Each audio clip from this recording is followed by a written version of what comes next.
Welcome, brothers and sisters. My name is Eros and I am the doll maker. Some of you have asked me to better explain how to calculate the planetary hours in a more traditional way. First of all, I deeply apologize for the delay in my response. I had a few personal problems that wouldn't allow me to record as often. But also please do remember that this method will be more complex than simply using a planetary hour calculator online. And first of all, it requires us to take in consideration that the way we use to calculate time is a convention. Just like, for example, to divide a year, we use solar months instead of lunar months. It's a convention. Also, we need to count the time to define time into units we can count, and then we tend to sum them up to fit our calculation into the natural cycle. In magic, we want to follow the cycle on a more precise way. So, of course, days are ruled by the sun and months usually by the moon. So, to use the planetary hours in our magic, we need to calculate the movement of the sun and then divide this movement in every single day from dawn to dusk into our convention of 24 hours to be able to divide this time into planetary hours, and then this will allow us to use these hours as correspondences. We will proceed with our usual step-by-step approach. So, first of all, we are going to split the day in half. 12 hours of day and 12 hours of night, just like our convention says. Then, step number 2, we are going to calculate the daylight time and the night, the time of obscurity, the time of absence of the sun before the next day. Usually, we are going to do this with really complex astrological calculation. Or, if you take my suggestion, you will count the hours of daylight, so from dawn till dusk the previous day, and the hours of night, of course, from dusk to the next dawn on the subsequent day.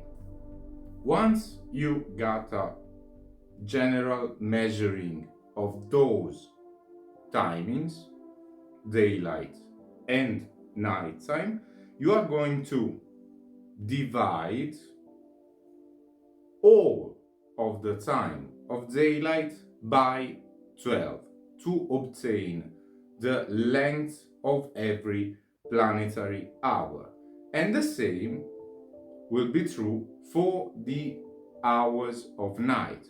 So you will divide nighttime by 12 using minutes, of course, to obtain the length of every hour of night. Then, in the fourth step, we are going to follow the planetary clock that will be here somewhere to show you how can you calculate. We are going to follow the planetary clock starting with the day of the week for the first hour, and then following the clock clockwise.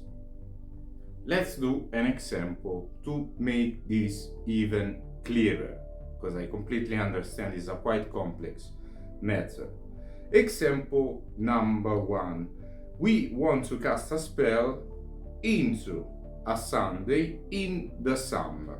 So, for example, we will have dawn that we have calculated in the previous day, that we have observed in the previous day. We will have dawn at 6 o'clock. And we know that dusk will be at 20 o'clock.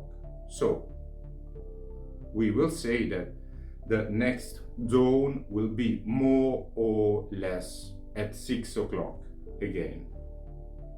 In our standard time, we can clearly see through calculation that we will have 14 hours of daylight and 10 hours of night time.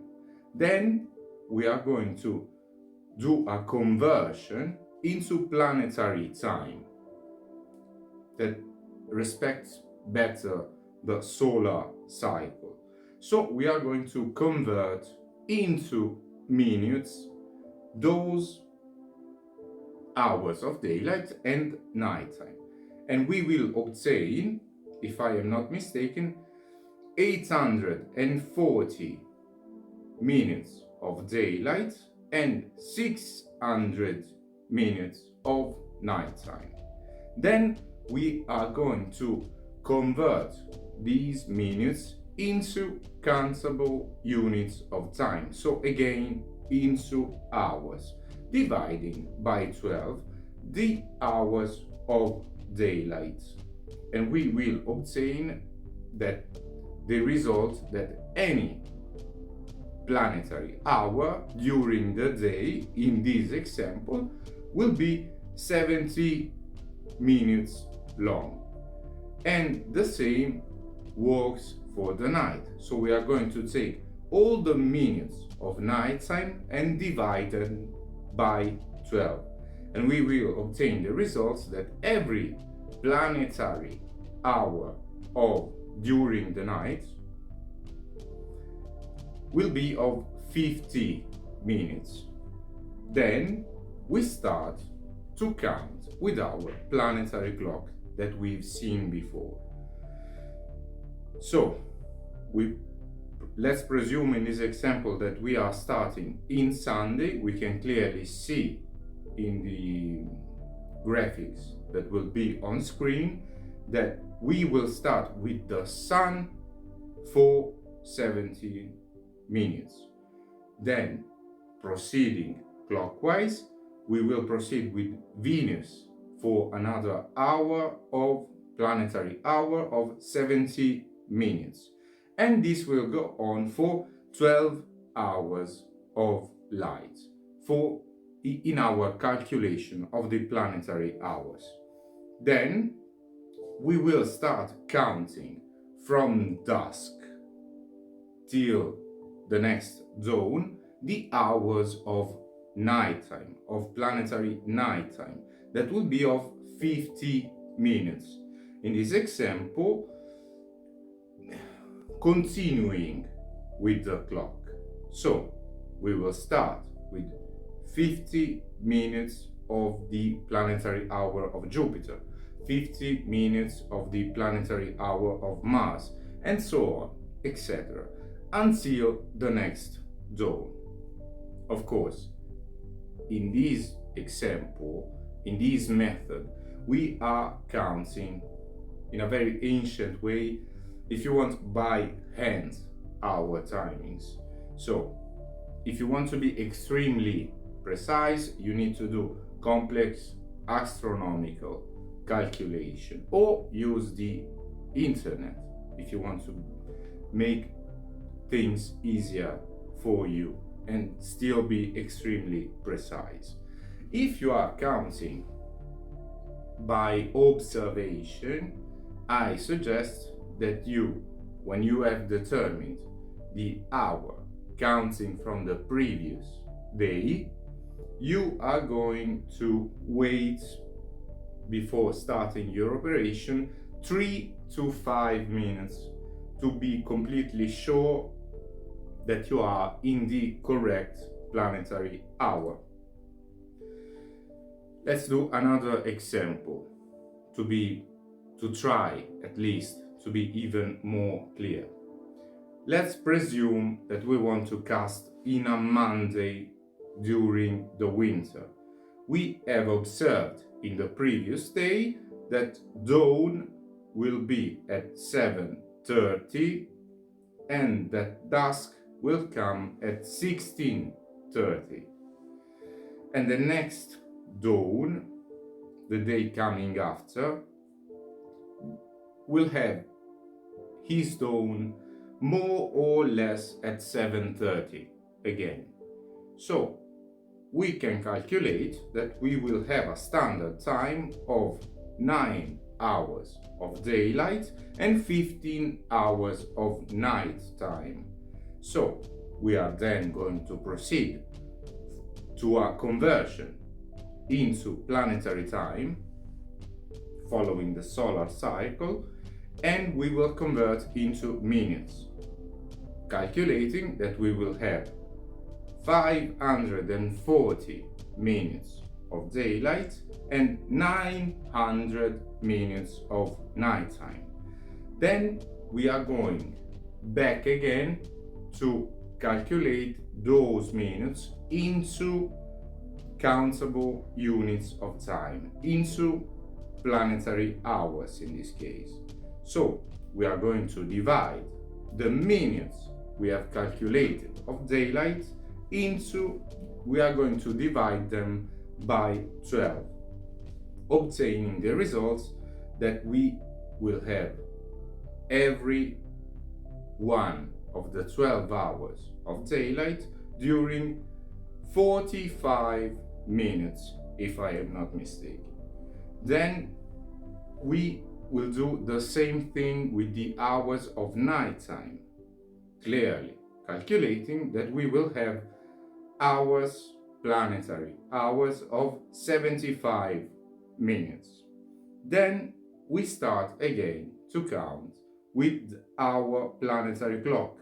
So, since in this example we are willing to work on Monday, we will start with the moon from dawn, and the hour of the moon will be 45 minutes long. Then we will proceed with Saturn for other 45 minutes, and so on, and etc. for 12 hours of daylight in our planetary experiment, in our planetary calculation.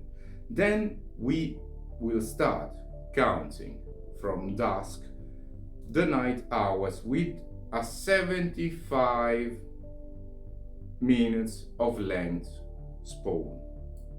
In this example, continuing with the clock from the daytime. So we will have 75 minutes of the hour of Venus, then 75 minutes of the hour of Mercury, and so on until the next dawn. So, why the clock is built this way? We are putting the planets, usually better described in the hexagram, into a septagram to form a clock.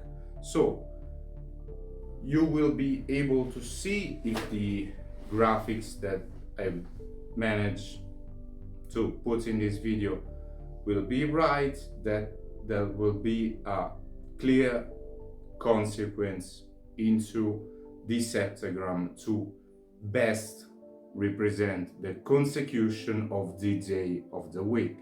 So into the septagram, for example, we are moving from Sunday to Monday and so on.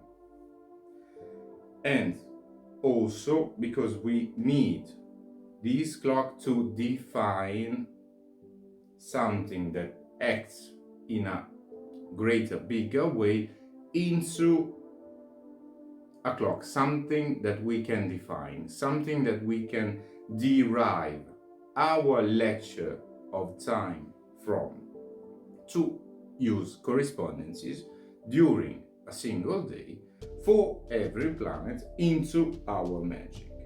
And through the septagram, we are also following sacred geometry. Then, always remember to count clockwise going forward in time for your planetary hour, and counterclockwise to count back in time with your planetary hour. And in this way, we are connecting the way that we calculate our hours of the day in a way better connected to the way we calculate the days of the week, also in a planetary sense, and we will go on with months and years and so on. Then, I hope this was not too complex. Again, please forgive me if this video was late. I couldn't do anything about it. But also, as always, I deeply thank you for your kind attention, and may eternal lights shine.